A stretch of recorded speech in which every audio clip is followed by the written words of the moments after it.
దేవుని ఘనమైన నామమునకు స్తోత్రములు.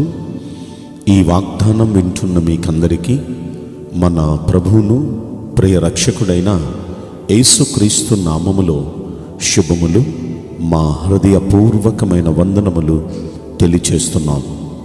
ఈరోజు దేవుని వాగ్దానం కీర్తనల గ్రంథం 18వ కీర్తన 32వ వచనం. నీకు బలము ధరింపచేయువాడు ఆయనే, నిన్ను యథార్థ మార్గమున నడిపించువాడు ఆయనే. ఈ మంచి వాగ్దానం వింటున్న మనందరి వెనుకడిలో మన మంచి దేవుడు నెరవేర్చునుగాక. ఆమేన్. ప్రియ దైవ జనాంగమా, బలహీన పరిస్థితుల్లో ఉన్నప్పుడు మనం ఎప్పుడు బలహీనమో అప్పుడే మన దేవుడు మనల్ని బలవంతులుగా చేసే దేవుడు. మనకి బలము ధరింప చేసేవాడు ఆయనే. అపోస్తలుడైన పౌలు గారు కొరింథీయులకు రాసిన 2వ పత్రికలో 12వ అధ్యాయంలో మనం చూస్తే ఈయన బహు విశేషమైన దైవ ప్రత్యక్షతలు కలిగిన వాడు. అద్భుతాలెన్నో అతని జీవితంలో అతని ద్వారా దేవుడు చేయించుకుంటున్నాడు. అలాంటి సమయంలో ఈయనకు ఒక బలహీనత ఉండేది. ఆ బలహీనత వచ్చినప్పుడు చాలా బాధపడుతూ ఉండేవాడు. ఆయన ప్రార్థన చేస్తే చాలామంది బాగుపడేవాళ్ళు. ఆయన కర్చీఫ్కి ప్రార్థన చేసిస్తే జనం మీద వేస్తే ఆ జనానికి ఉన్న రోగాలు తగ్గిపోయాయి. కానీ ఈయన బలహీనతతో అమితంగా బాధపడేవాడు. బాధపడుతూ, అయ్యా ఏంటయ్యా నాకీ బలహీనత, నేను ప్రార్థన చేస్తే ఎందరో బాగుపడుతున్నారు, నాకేంటయ్యా ఈ బలహీనత అని అన్నప్పుడు అలా అంటూ దయచేసి బలహీనత తొలగించయ్యా అని ముమ్మారు ప్రార్థన చేశాడంట అపోస్తలుడైన పౌలు గారు.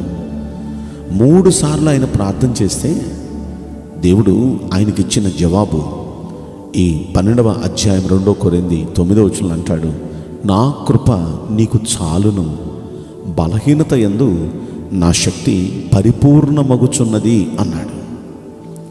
ఆ దేవుని మాట ఎప్పుడైతే విన్నాడో వెంటనే ఆయన అంటాడు, అయ్యా నేనెప్పుడు బలహీనుడనో నేను నీ కృప వైపు చూస్తున్నప్పుడు అప్పుడే నేను బలవంతుడిగా అవుతున్నానయ్యా. ఈ బలహీన సమయాల్లో, ఇబ్బందికరమైన పరిస్థితులలో నన్ను బలపరిచే నీ వైపు చూడగా మీరు మీ కృపనిచ్చి నన్ను బలపరుస్తున్నారు కనుక నీ కృప నాకు చాలు, నీ కృప ద్వారా నేను బలపడుతున్నాను అంటూ ఆ దేవుని కృపను బట్టి ఎప్పటికప్పుడు బలపడుతూ ఉండేవాడు.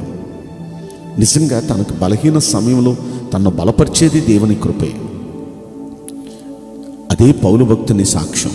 అందుకే అతడు ఒక మాట అంటాడు, నాకు కలిగిన ప్రత్యక్షతల విషయంలో కాదు నేను సంతోషించేది, నాకు కలిగిన బలహీనతల్లోనూ, నిందలలోనూ, ఇబ్బందులలోనూ, హింసలలోనూ, ఉపద్రవాల్లోనూ నేను బహుగా సంతోషిస్తున్నా. ఎందుకో చెప్పనా, ఆ సమయంలో బలపరిచే దేవుని వైపు నేను చూచినప్పుడు ఆ దేవుడు నా చెంతకు వచ్చి ఆయన కృపనిచ్చి నన్ను బలపరిచి నేను ఎక్కడ బలహీనుడిని అయిపోతున్నానో నన్ను అక్కడే బలవంతుడిగా చేస్తున్నాడు.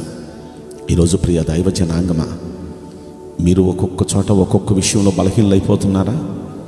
కొంతమంది రకరకాలుగా, కొంతమంది సినిమా దగ్గర బలహీనలు అయిపోతారు, కొంతమంది చెడు అలవాట్ల దగ్గర బలహీనలు అయిపోతారు, కొంతమంది అబద్ధాల దగ్గర, కొంతమంది ఇలా ఒక్కొక్కరు ఒక్కొక్క విషయంలో బలహీనలు అయిపోతున్నారు. అయితే బలహీనులైన మీతోనే ప్రభు మాట్లాడుతున్నాడు. మీరు ఎక్కడ బలహీనం అయిపోయామని మీలో మీరు నలిగిపోతూ బాధపడుతున్నారో బలహీనతలో మిమ్మల్ని బలపరిచే దేవుని వైపు చూడండి. ఆయన పౌలు గారిని బలపరిచి కృపనిచ్చిన దేవుడు ఖచ్చితంగా మిమ్మల్ని కూడా బలపరిచి ఆయన కృపనిస్తాడు. అలా బలపడుతున్న ఈ పౌలు భక్తుడు తిమోతికి లేఖ రాస్తూ ఆయన చెప్పిన ఒక మాట 2వ అధ్యాయం 1వ వచనంలో చూస్తాడు. నా కుమారుడా, క్రీస్తు యేసునందున్న కృపచేత బలవంతుడవు కమ్ము అంటాడు. నేను ఆ కృప వైపు చూస్తున్నాను.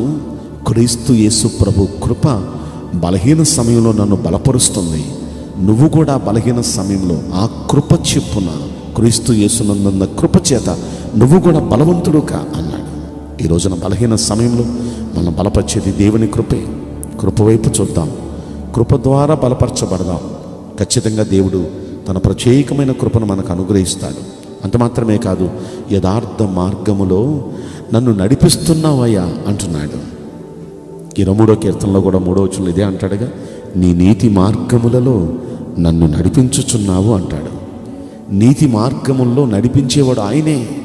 మనకు మనంగా నీతిమంతులుగా ఉండలేం, మనకు మనంగా యథార్థవంతులుగా ఉండలేం. మనల్ని యథార్థంగా ఉండాలన్నా, నీతిమంతులుగా ఉండాలన్నా, పరిశుద్ధులుగా ఉండాలన్నా, భక్తిపరులుగా ఉండాలన్నా, విశ్వాసంలో నిలవాలన్నా అసలు మనకు ఆధారం ఆయన.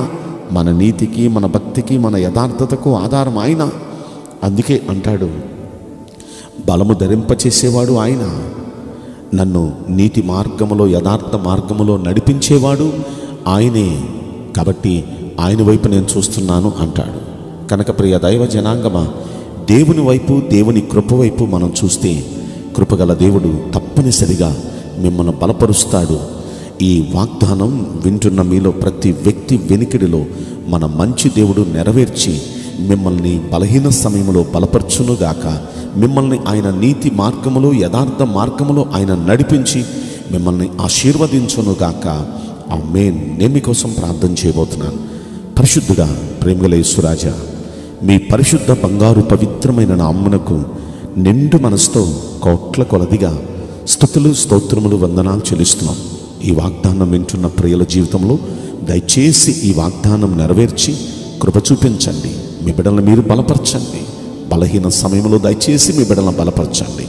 అదేవిధంగా ప్రభువా, నీతి మార్గములో, పరిశుద్ధమైన మార్గములో, యథార్థమైన మార్గములో మీ బిడ్డలను మీరు నడిపించి కృపతో నింపండి. యథార్థపరులకు, నీతిమంతులకు మీరు ఇచ్చే ప్రతి శ్రేష్టమైన ఆశీర్వాదాన్ని మీ బిడ్డలకు మీరు అనుగ్రహించి తృప్తిపరచమని ఈ కొద్ది మనవులు నజరుడైన యేసుక్రీస్తు ప్రశస్తమైన నామములో మిక్కిలి వినయముతో ప్రార్థించి బ్రతిమలాడి వేడుకుంటున్నాం ప్రియ పరలోకపు తండ్రి. Amen. May God bless you all. Thank you.